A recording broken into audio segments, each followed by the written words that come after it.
My dear friends, shall we start? Yes.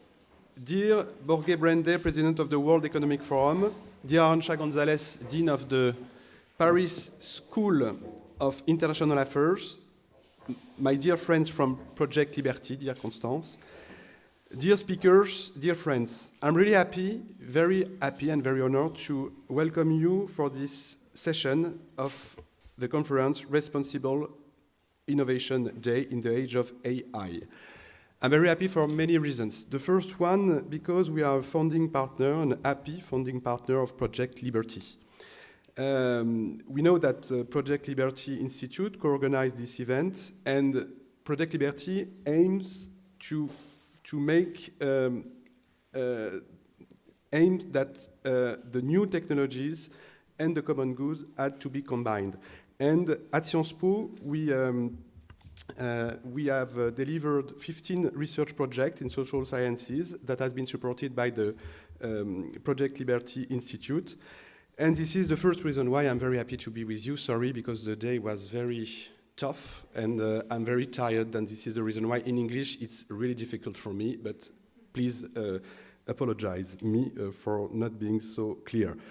The second reason why I'm so happy has to do with the fact that we do think that when it comes to AI, we need to have a coalition approach, a coalition mode, which means that we need to be together with the academia, civil society, companies, government, and investors. And this is what we do with Frank McCourt and the Liberty Institute. And this is what we want to do at Sciences Po, because we are not just a university. We want to act like a think tank, like an action tank. The third reason why I'm so happy to be with you today has to do with the fact that at Sciences Po, we do believe that AI has a lot in common with social sciences. What I want to say is that it's not just a topic of art sciences. We do believe that to tackle the issues of AI, we need to combine art sciences and social sciences, what we call digital humanities, and in that way, we want to develop teachings, dual degrees with other universities, with School of Engineers, and this is the first step that we want to achieve. Then we want also to change our curricula in the wake of AI, in the wake of ChatGPT. We want to change our pedagogy. We have already changed a lot of things, and we want also to change our evaluation strategy. We will open an institute, an open institute for digital transformation next February with partners, academic partners, but with also other companies' partners, and obviously all the friends in that room, you are more than welcome to be with us with that institute. Last but not least, I'm quite happy, even if I'm concerned, to be with you because we are at a tipping point when it comes to AI. AI is not just about techniques. It has already very strong impacts. I'm thinking about the job issues. I read a survey by the World Economic Forum saying that almost 25% of new jobs will be created by 2027 due to the revolution of AI and digital transformation. This is something that is really challenging for a university because we need to change everything in our programs to be ready for that revolution. And last but not least, obviously the democratic and social media issues. As you know, next year we will have 64 major elections, and we know that this is something that is really challenging. This is an issue, and this is a democratic challenge. Thank you very much. Sorry again, my day was very tough, but I know that this conference will be very sweet. Thank you. Thank you. Thank you very much, Matthias Wischra. Thank you for those welcoming remarks. Welcome, everybody, to this session, How to Catalyze Responsible Innovation in the Age of AI and Web3. I'm our moderator today. My name is Paul Fellinger. I'm the Director of Policy, Governance, Innovation, Impact of Project Liberty. And we have a very distinguished panel here today to discuss the issue of responsible innovation.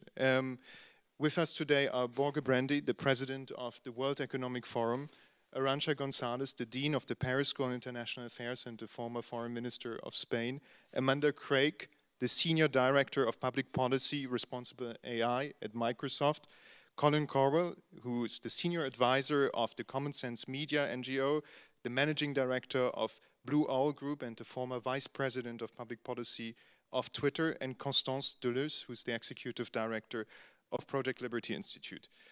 We will divide the session roughly in 45 minutes of discussions and 45 minutes of interactions with all of you, so please start to prepare your questions.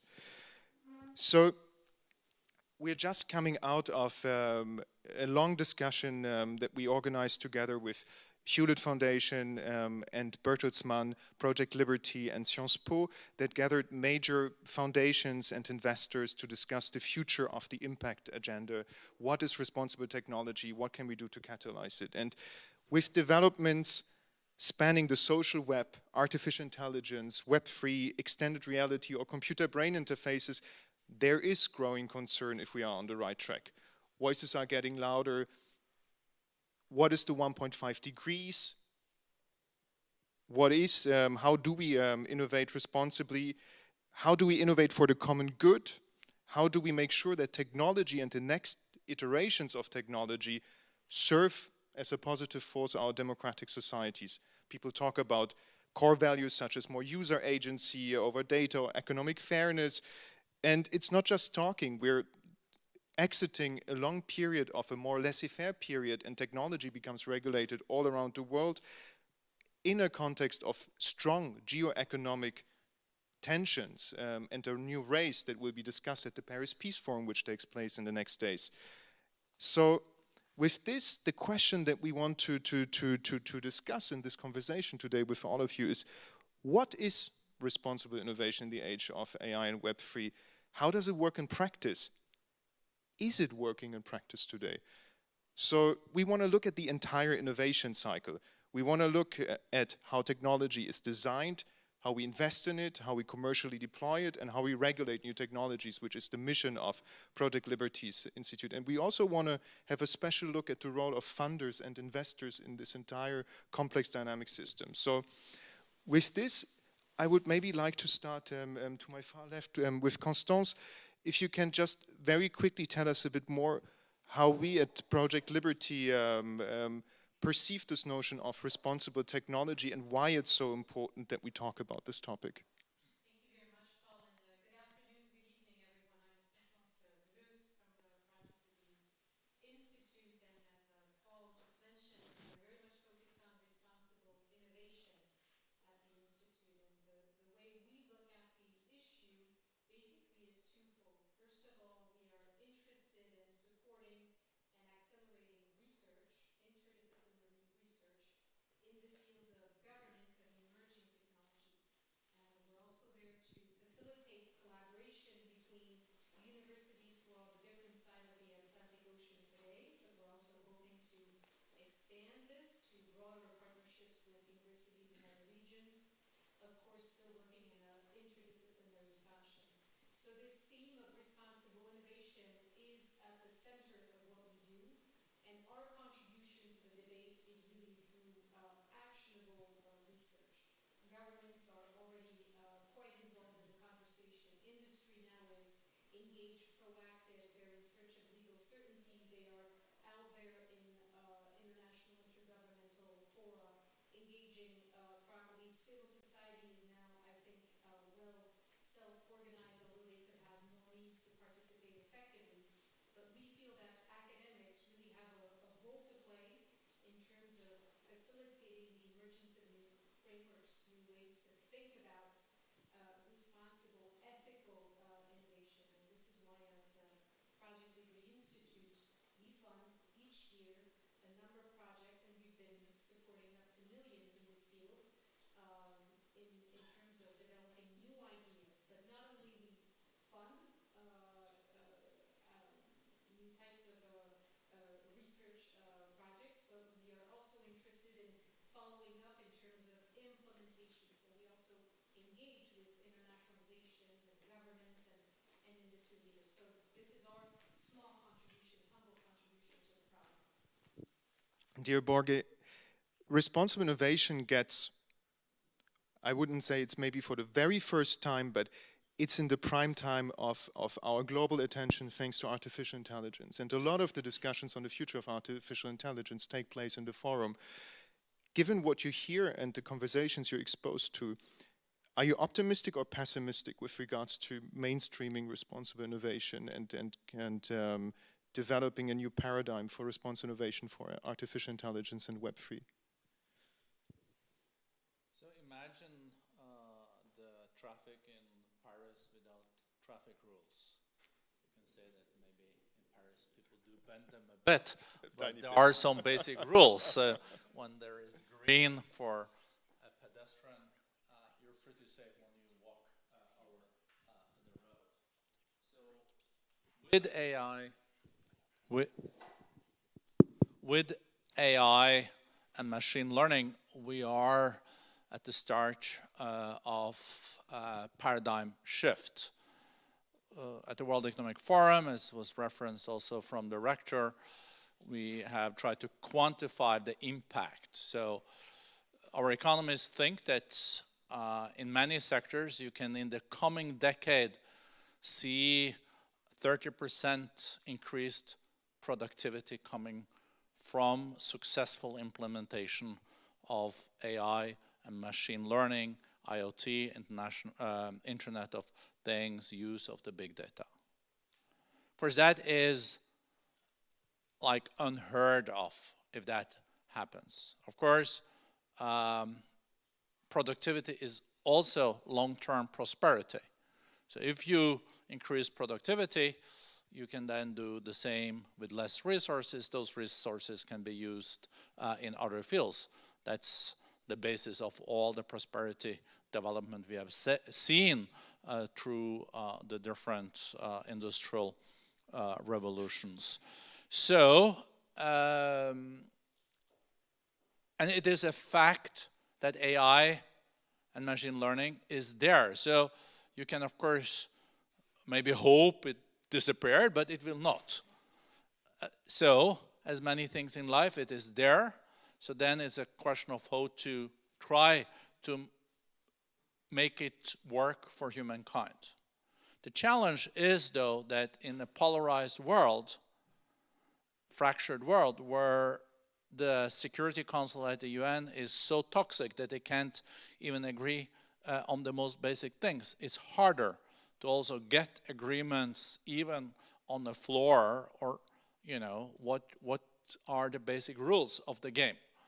This will be incredibly important. You can look at it as the glass half empty or half full. I think it can be beneficial for all of us if it is used in a responsible way. The outliers is, of course, when you start to talk about autonomous weapons and killer robots. That is the extreme on one side, and we should not underestimate what could happen there, and it's not regulated. And I'm not sure everyone wants it regulated either for the time being. And then you have the more basic things, how you can use it in making the health sector more efficient, how you can also use it in other areas that can contribute to this. And, you know, there's so much data out there. There's 90% of the data that we have stored has been produced the last 2 years. So that shows also what we're dealing with. So are you optimistic or pessimistic?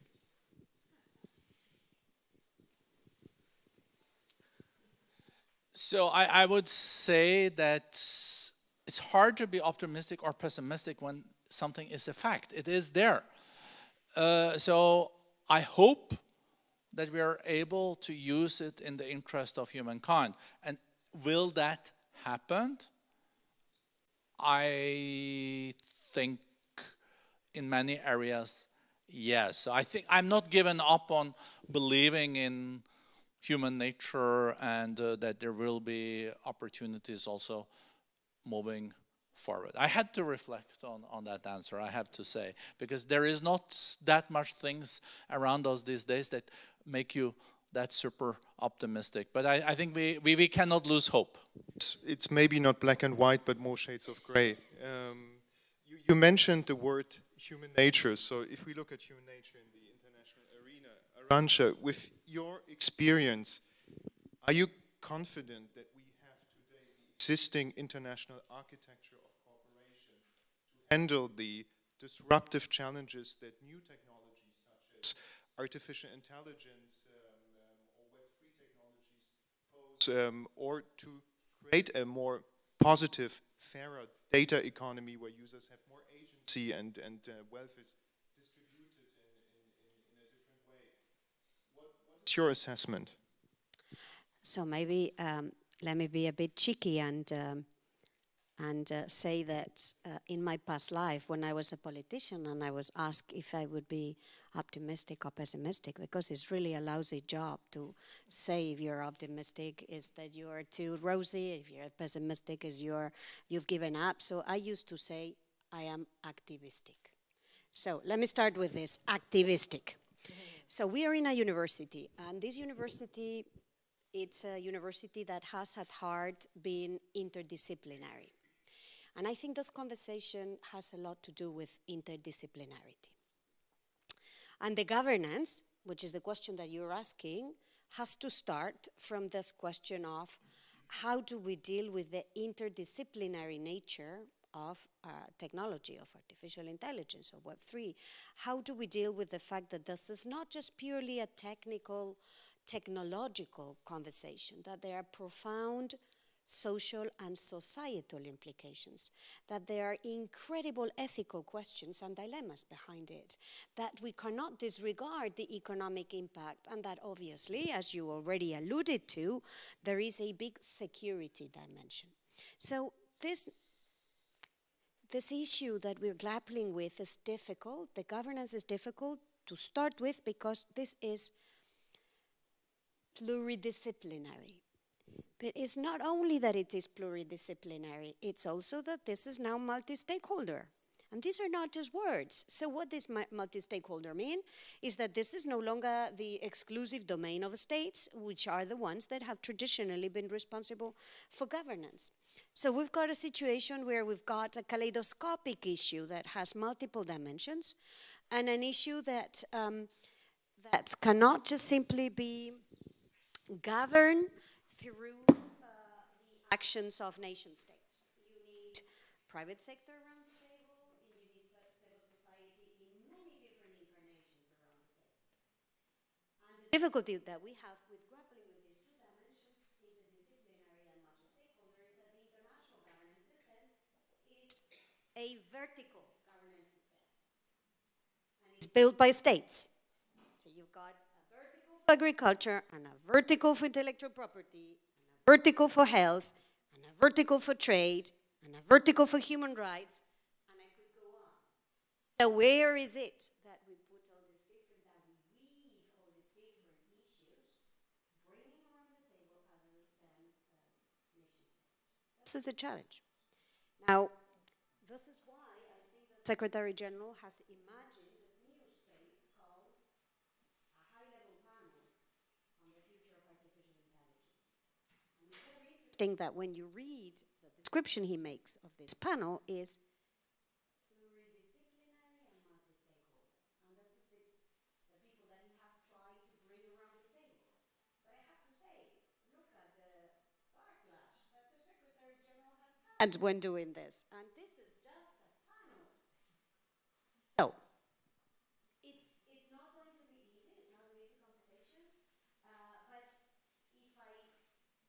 if I then try to unpack this, I see areas where we are experimenting with trying to do a bit of this, including in the city. I think we also what UNESCO did with the principles ethics of AI. Now we may say this is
so much. I think you raise incredibly important points, and sort of I want to be optimistic in what you say, because you outlined a lot of challenges and roadblocks. But I think there's also, and this is something that we, without betraying confidentiality, we discussed just before in the meeting, that it's rare to have learned so much about technological innovation of the past 1 or 2 decades, and at the same time have so much focused attention on the challenges it poses. So yes, it's very challenging, but I think it's also an opportunity to get a few things right and learn and develop in the directions you outlined. Amanda, Microsoft has made, and it was all over the news, a 10 billion investment in OpenAI. What are, in your view, the responsibilities of investors to ensure responsible innovation, given that this is a disruptive technology that is at the same time out in the market, mainstream adopted, or on the way to be mainstream adopted, and yet we discuss its regulation just now, we start to discuss. Can you tell us a bit more about the frameworks that you put in place? And just if someone from Sciences Po could organize us a second or third microphone, that would be marvelous. Thank you. Thank you for the really good question, and thank you again for the opportunity to join. Already really interesting remarks from my colleagues. I'm keen to hear the rest of our discussion. But so I would say as a starting point, we of course have a shared commitment with OpenAI to responsible AI development and deployment. And as part of the kind of announcement of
Microsoft and OpenAI working together, where a model that has a certain capability level, we actually together, OpenAI has their own process for doing all that model evaluation, and when the model meets the criteria of a certain kind of level of capability, then we also go through together a process with this Joint Deployment Safety Board of evaluating that criteria.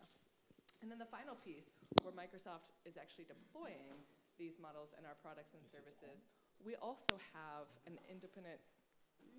Just to check. Oh, this seems to work. Is this microphone working?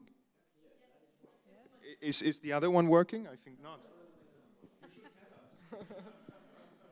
Please, yeah, wave or something. Anyway, to wrap up, like, we also have our own independent... Is this working? Yes. Yes, great. Independent process of doing that kind of evaluation, because it's one thing, right, to test a model in the development process. It's very important, but when we actually deploy a model in an AI product or service, there's another opportunity to put risk mitigations in place and to test how those are working. So we have an independent process as Microsoft. Thank you. This is... yeah, this is working? Ah, voila. Thank you. This has been very interesting. I want to go to Colin now. So, given recent ethics and policy team layoffs in major tech companies, does that mean that things have become easier? That maybe there are now clear frameworks that make it very straightforward to innovate more responsibly and steward technologies, including platforms, responsibly, innovate more responsibly?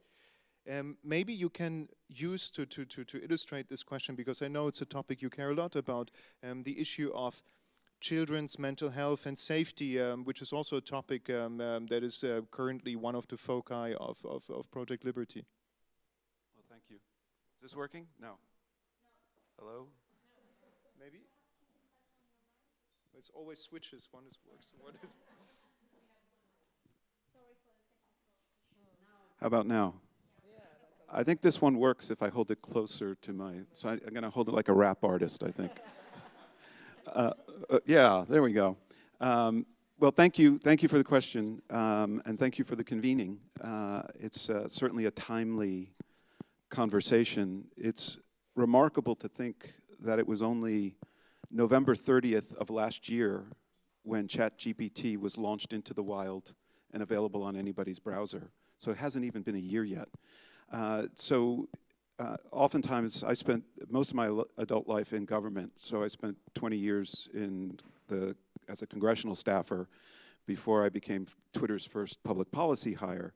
And I always remembered when I was in government that industry would always complain that government moves too slow, doesn't move at internet speed. And now you hear some complaints from industry that the governments are moving too fast. You have to wait and see how the technology develops first, right? So I think it's an interesting conundrum to try to hit that sweet spot. And I think it's fair at this juncture. Certainly, AI has sort of a Dickensian quality to it, right? It's the best of technologies and the worst of technologies simultaneously. And I like Arantxa's use of the word activistic, because it only will become good or bad based upon the human values that we bring to it. And so if we can animate the technology with the best of our human values, we can ensure that it is more on the side of a beneficial, humane, public interest technology if we all get involved. And I love going back to an earlier stage of the internet's development when there was a greater emphasis on multi-stakeholder models. And so your question, Paul, about some of the layoffs in the tech industry, I'm sort of personally familiar with one in particular at my former employer, where the cuts have been fairly drastic. But there have been cuts in other companies too, and certainly cost centers get cut more than engineering ranks or revenue centers. And trust and safety is a cost center. And so when you see companies that have global content issues, millions and millions of users around the world, content that traverses the world at light speed, and you have a paucity of human resources that you're bringing to it, I don't think relying on technology alone to fill the gap, we're at a point where that can quite work. And so if you have a very small trust and safety team to work on safety issues, it's sort of like trying to spread one pat of butter across an entire loaf of bread. Yeah, you can do it, but the coverage is going to be very thin. And so under the Digital Services Act recently, the companies had to, disclose, certain data publicly. And I noticed at X, I'm still having trouble saying that. It's awkward when your X is an X. But they disclosed their language coverage in the EU. And they have one Polish speaker on the trust and safety team for a country that has millions of users on the platform. And I can imagine that person, whoever it is very busy. But you're going to have great difficulty covering those markets where you don't have language support. And I think relying on Google Translate will not necessarily solve that problem either. When it comes to kids, Common Sense Media next week will be announcing AI ratings. So they're going to take 10 AI apps, and they're going to basically apply a nutrition label, a 5-star rating system that will look at privacy, transparency, ethics, and impact on children. And so those will be the first 10 apps that will be unveiled next week. And I think it's illustrative of what we're going to need to see. If the companies alone are not going to be able to do everything voluntarily, if the governments put in place certain rules that compel some adherence to ethical standards, you're still going to need civil society to help augment what's happening in the marketplace and what's happening in government to make sure that the general welfare of people using these technologies is covered adequately. And so when you look at, for example, the data that Common Sense Media got of US kids 12 to 18 years of age, more than half of them have already reported using ChatGPT in their schoolwork. Of the kids that report using ChatGPT in their schoolwork, they now use ChatGPT 3 times more than they go to Google and Google search.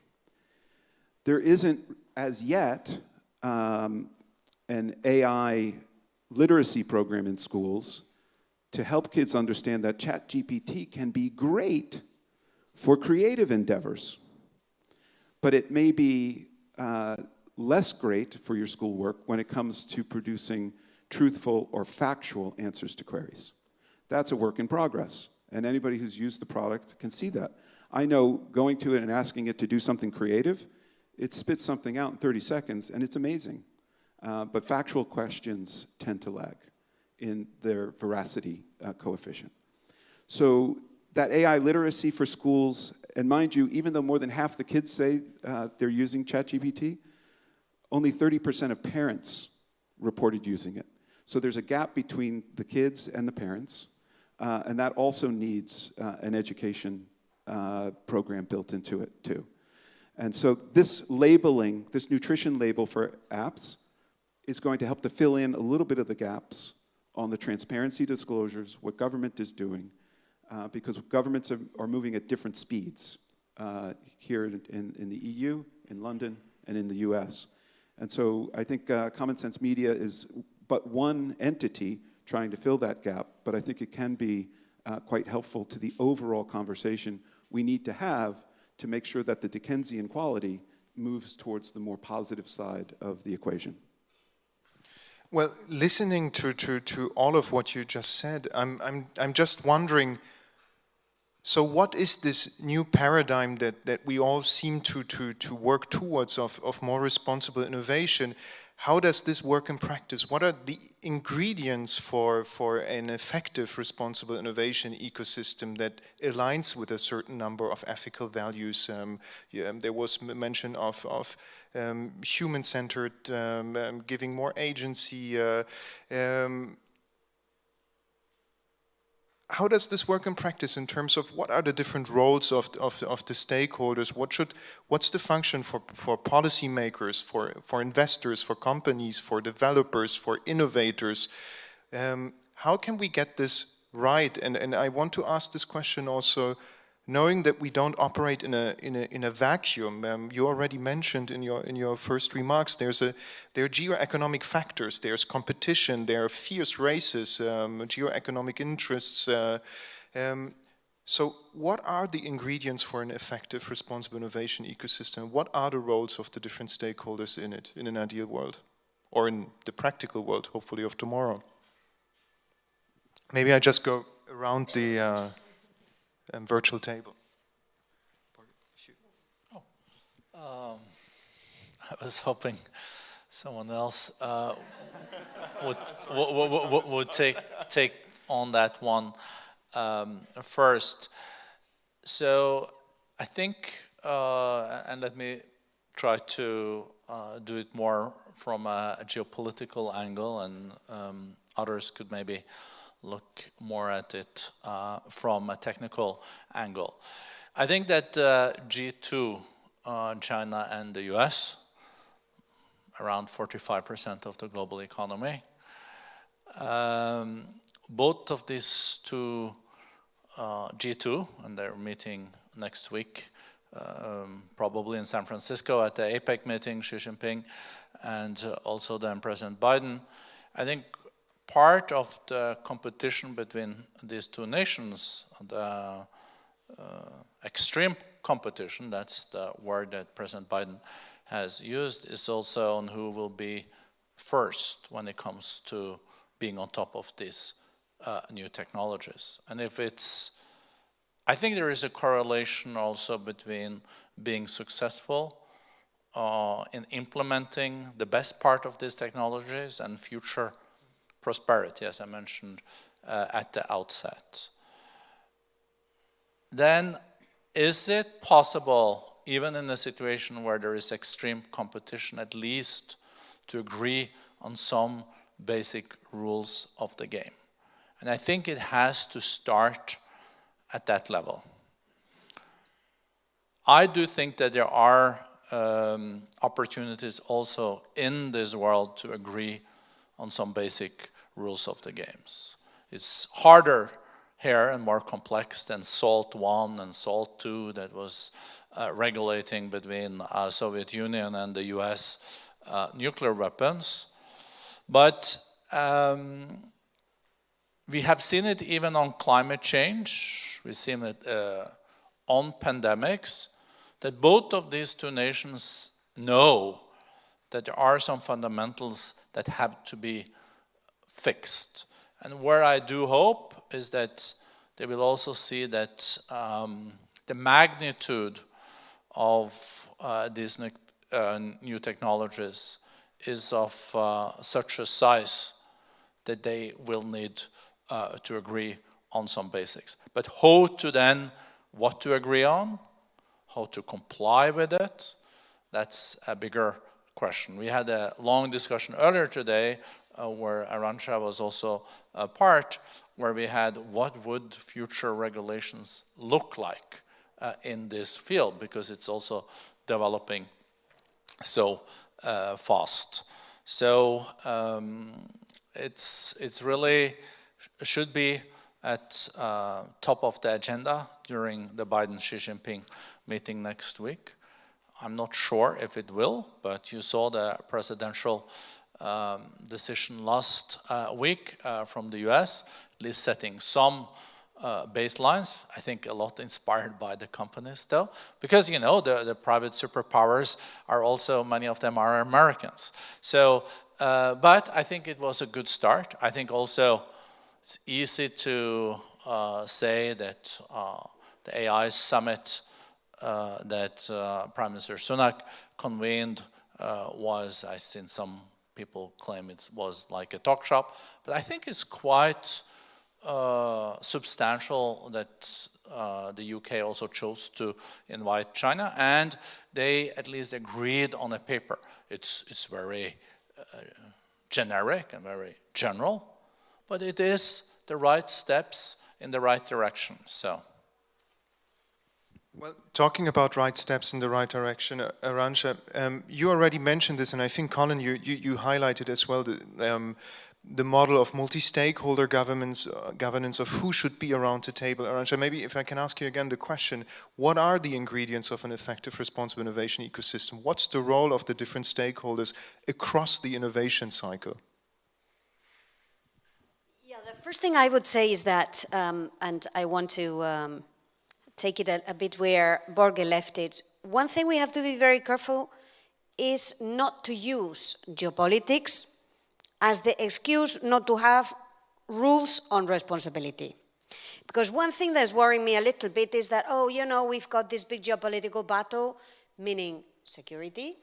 And in order to win this battle, you know, if we start having rules, it's going to slow down our ability to win the battle against the opponent. So geopolitics, which is security, should not be the out-of-jail card to be used as an excuse not to govern this space. This is the first thing I would say, because, I mean, it's almost like we want to, I don't think we can afford to be on the Wild West just in order to win the battle against the opponent. Also because the opponent has the same needs that we have. They also have human beings